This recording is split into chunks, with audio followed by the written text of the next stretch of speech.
자, 근대 노동윤리의 형성, 막스 베버에 대해서 한번 배워보도록 하겠습니다. 막스 베버는 독일의 사회과학자입니다. 이 사람이 1864년에 태어나서 1920년에 돌아가셨는데 왜 이 이야기를 하냐면 그 시대의 어떤 인물이다라는 것을 기억하기 위해서 1864, 1920년을 말하는 겁니다. 우리나라에서는 격동의 시대였겠죠. 1920년대는 일제시대였고 64년대는 우리나라가 지금 어때요? 서구의 문물을 받아들일 것인가 말 것인가, 어떤 그런 개혁의 아주 그 역동의 시대가 살았던 시절입니다. 근데 거기는 이미 프로테스탄티즘의 윤리와 자본주의 정신이라는 글을 남기었습니다. 그래서 프로테스탄트라는 것이 뭔가, 이거는 프로테스탄트란 말은 저항이라는 걸 갖고 있잖아요. 그래서 카톨릭에 대한 저항한다라는 뜻을 갖고 있습니다. 그래서 이 사람들을 프로테스탄트들을 개신교라고 칭하고 있잖아요. 그래서 다시 이야기하자면은 중세시대에는 카톨릭이라는 것이 이미 자리 잡고 있었잖아요. 국교로 이미 나라마다 정해져 있었잖아요. 그래서 교황이 힘이 셌잖아요. 그런데 세월이 흐르다 보니까 카톨릭이 부패가 됐습니다. 그래서 거기서 루터나 칼뱅이라는 사람들이 종교개혁을 일어나잖아요. 종교개혁에서 받아들인 사람은 프로테스탄트예요. 카톨릭을 저항한 사람들. 그래서 그 사람들은 지금 말하자면 개신교고, 기독교는 카톨릭도 포함된 것을 기독교라고 하지요. 그래서 지금 우리나라에는 카톨릭이 있고, 그래서 그 구교라고 다시 말합니다. 왜냐하면 신교 구교를 나누다 보니까, 왜냐하면 15세기, 16세기에 종교개혁이 일어났기 때문에 그걸 기준으로 해서 그 전에 있던 카톨릭을 구교라고 말하고 그 이유를 신교라고 이야기합니다. 그 신교라는 것은 프로테스탄트라고 말하고 똑같은 말이 개신교라고 표현하고 있습니다. 항상 머릿속에서 그걸 갖고 계셔야 됩니다. 그래야 뭐 종교에 대해서 이해를 할 수 있습니다. 그래서 그 카톨릭이라는 곳이, 구교라는 것이 오랫동안 어떤 그 권력을 갖다 보니까 부패하기 시작했어요. 그러다 보니까 이거를 개혁을 하자 해서 개혁이 일어난 거라고 했지요. 그런데 그 시절에 프로테스탄트들이 이렇게 태어나게 된 시절에, 16세기 종교개혁 시절에 산업혁명 이전이지만 대공업이 등장하기 시작합니다. 그리고 개신교들은 상인 계층이 생겨나고 기업가가 많이 나오게 됩니다. 개신교들은 금욕주의, 예를 들어서 여기서 이야기하고 싶은 거는 뭐냐면, 제가 여러분들한테 여기서 강조를 합니다.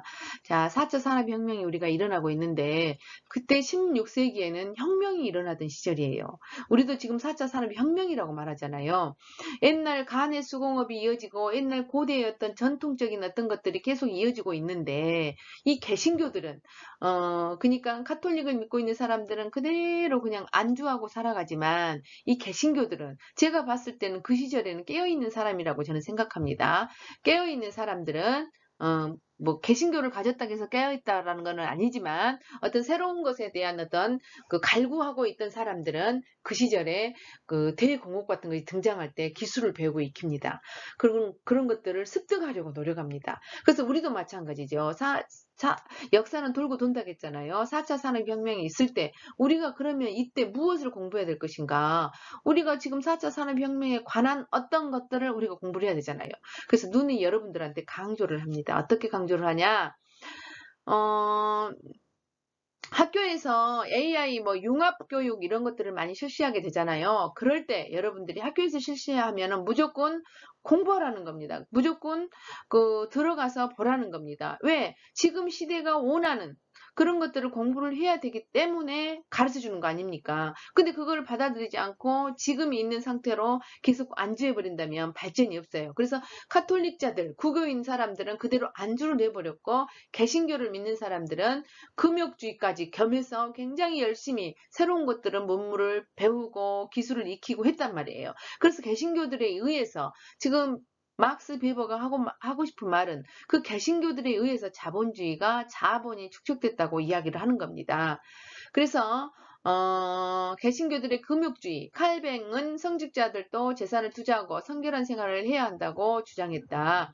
그래서 이제 영국에 있는 성직자들은 어차피 결혼을 하잖아요. 그냥 카톨릭은 신부들은 결혼을 안 하는데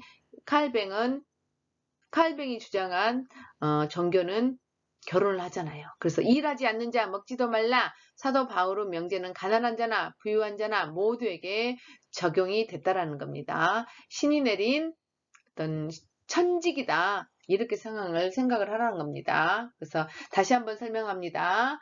카톨릭은 국교로 인정되어 있었으므로 대다수 카톨릭을 믿고 있었습니다. 그래서 카톨릭의 부패로 종교개혁이 일어나고 카톨릭 교도들은 사회 변화에 소극적으로 대응했습니다. 구교들은. 그러나 그들은 이제 간의 수공업을 계속했겠죠. 그러나 개신교들은 종교개혁으로 인해서 새롭게 등장이 됩니다. 그리고 이 사람들은 대공업 공장에서 들어가 기술을 익히거나 시대적 상황에 적극적으로 대응을 하게 됩니다.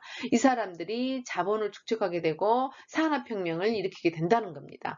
이게 말하는 막스 웨버의 사상입니다. 그래서 여러분들도 저도 그렇게 생각합니다. 저도 사실은 인터넷 강의가 1학기 때부터 시작되었잖아요. 근데 내가 잘 모르잖아요. 근데 지금은 핸드폰으로 이렇게 영상을 찍지 않고 파워포인트 안에서 찍습니다. 그래서 이런 것들을 디지털이라는 신기술들을 익혀나가고 있습니다. 그래서 제가 이걸 가르치면서 내가 지금 4차 산업혁명에 있어서 이제는 우리는 주역은 아니지만 따라는 가야겠다 해서 디지털에 가까워오려고 좀 가깝게 지내보려고 노력하고 있습니다. 그러나 여러분들은 주역이잖아요. 이 디지털 시대, 이 AI 시대의 어떤 주역들이기 때문에 어떤 새로운 공부, 새로운 학문 이런 것들은 반드시 여러분들이 하셔야 된다는 걸 반복하고 강조하고 있습니다.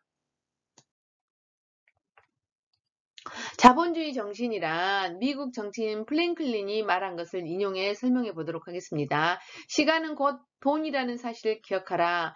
신용은 곧 돈이라는 사실을 기억하라. 돈은 번식하여 자식을 낳는다는 사실을 기억하라. 돈을 잘 갚는 사람은 모든 돈주머니의 주인이다. 자기 손 안에 있는 모든 것을 자신의 재산이라고 생각하면서 생활하는 사람도 있다. 이렇게 살아가지 않도록 주의하라. 그래서 돈은 돌고 도는 것이 돈이다라고 이야기를 하잖아요. 제가 엊그제 저는 EBS2 교육방송을 자주 듣습니다. 밤에는. 근데 왜냐하면 제가 책을 읽지 않고도 들어서 지식을 얻는 것이 EBS 교육2 방송에서 밤에는 그걸 많이 듣고 있는데 어떤 그 패널로 나오신 분이 이런 이야기를 하더라고요. 주식 투자를 해라. 그러나 주식 투자는 반드시 공부가 이루어져야 되고 단기로 봐서는 안 된다. 10년, 20년, 30년을 두고 그 투자를 하는 것이지 단기로 주식을 하면 다 망한다. 이렇게 이야기를 하더라고요. 그래서 공부를 충분히 하고 자본주의에 살기 때문에 우리는 돈의 흐름을 몰라서는 안 되잖아요. 그런데 우리는 요즘 뭐 동학개미 해가지고 주식을 빚내서를 하고 있잖아요. 근데 그 사람이 첫째로 빚을 내지 마라. 자기 여유 자본으로 해라. 먼 10년, 20년, 30년을 보고 투자를 해라. 주식은 물론 그래서 리스크를 줄이기 위해서는 분산 투자를 해라 이렇게 이야기를 하더라고요. 그래서 저는 어떤 경우가 한 번 있었냐면 사실은 주식을 안 하기 위해서 조금 다른 데다 투자를 했어요. 몰빵을 하나 해놨어요. 그리고는 그냥 아유 나 신경 안 쓰고 살란다 했는데 그게 엄청 내려가 버리는 거예요. 근데 그 사람 말대로 그 분산 투자를 했어야 돼. 왜냐면 하나가 내려가면 하나는 오르게 돼 있잖아요. 그래서 우리가 모르잖아요. 근데 내가 그 회사에 대해서 어떤 그 경제 개편 같은 걸 전혀 모르잖아요. 근데 홈페이지에 들어가서 그런 걸 보라고 하는데 근데 그런 것도 하지 않고 어떤 그 TV에서 그 권하니까 그걸 넣고 했는데 물론 그것을 10년, 20년 놔뒀다면은 뭐 변화가 없겠죠. 그래서 주식이라는 것은 내 돈으로 단기로 한 것이 아니라 10년, 20년을 두고 한다. 그러면 이게 10,000배가 오를 수도 있고 100배가 오를 수도 있고 10배가 오를 수도 있고 꽝이 될 수도 있지만 그래서 분산 투자를 해라. 이렇게 이야기를 하더라고요. 그래서 내가 주식하는 것이 조금 잘못됐구나 이런 생각을 하게 되었습니다. 그래서 여러분들도 자본주의 사회에서는 돈의 흐름을 반드시 알아야 된다. 그래서 시간을 우리 젊은이들은 이런 게 있습니다. 나른하니 침대에 누워있는 걸 좋아해요. 우리 아들도 그렇고 딸도 그렇고. 근데 그런 것이 시간 낭비라는 겁니다. 멍하니 그 핸드폰으로 게임이나 하고 또 뭐 이렇게 검색하고 이런 것들이 시간 낭비다. 시간을 우리는 돈을 허비하고 있는 겁니다. 그래서 젊었을 때는 나의 부가가치를 높이는 것이 가장 큰 현명한 일이다. 나의 가치를 높여놔야지. 내가 나중에 돈을 벌 때 어때요? 많이 벌 수 있잖아요. 자본주의 사회니까 돈을 벌어야 살잖아요. 그래서 여러분들한테 강조하고 있습니다.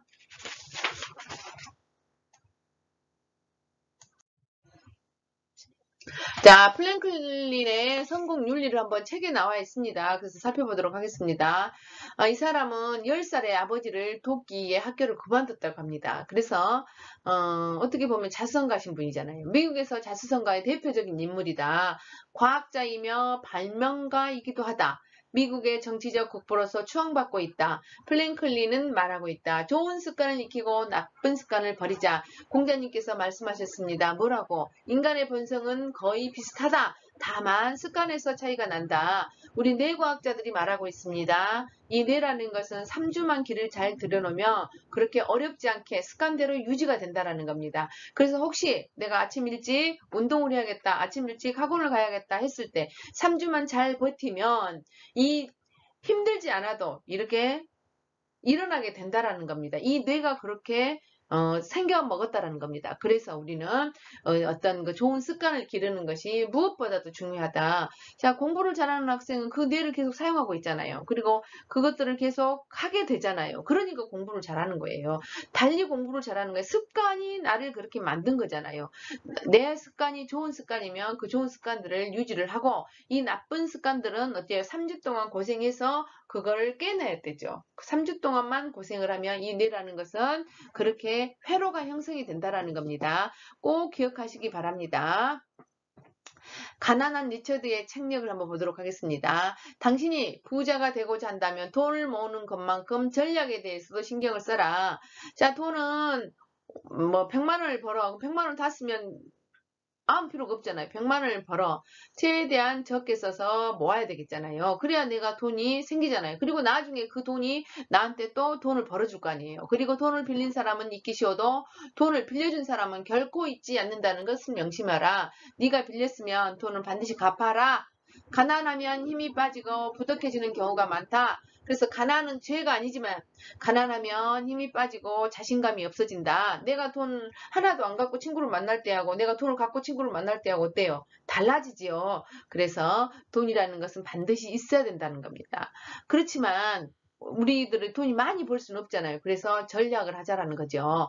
부자가 되기 위해서 필요한 것은 근검 전략이라고 강조하고 있다. 자, 막스 베버가 말하고 있습니다. 프랭클린의 생각은 하나의 윤리이고 인격이고 또 자본 증대를 삶의 목적으로 삼는 것은 개인의 의무라고 말하고 있다. 정당한 이윤을 천직으로 생각하고 조직적 합리적으로 추구하는 것이 근대 자본주의 정신이라고 말할 수 있다. 이렇게 베버가 말하고 있습니다. 그러니까 돈을 벌더라도 물론 그 천직이지만 정당하게 벌어야 된다는 겁니다. 그 이야기를 강조하고 있는 것입니다.